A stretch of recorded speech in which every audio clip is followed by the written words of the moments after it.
இப்படிதான் ஒரு போட்டி நடந்துச்சான்.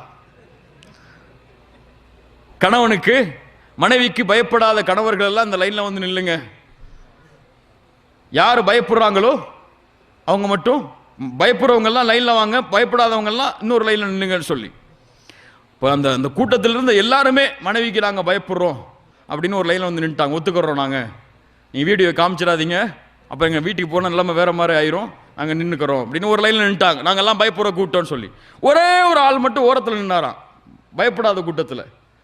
அந்த மக்கள்லாம் சொன்னாங்களாம், எவ்வளவு பெரிய வீணப்பாய, இந்த காலத்தில் இருந்தும் மனைவிக்கு பயப்படாமல் வாழ்றாரு ச அப்படின்னு சொல்லி அவர்கிட்ட போய் கேட்டாங்க, உங்களுக்கு தாங்க அவார்டு, நீங்கள் தான் இந்த நிகழ்ச்சியில் வெற்றி பெற்றவர். அவர் சொன்னாராம், என் மனைவி இப்போ தான் ஃபோன் பண்ணி சொன்னாங்க இங்கே நிற்க சொல்லி, அதனால தான் நிற்கிறேன்னு. இப்படி தான் எனக்கு நிலைமை இருக்கு. அல்லாஹ் ரப்புல் ஆலமீன் நம்மை சீர்படுத்துவானாக. கணவன் இந்த மரியாதையை சதா நேரமும் எதிர்பார்க்கிறான், பயத்தை அல்ல.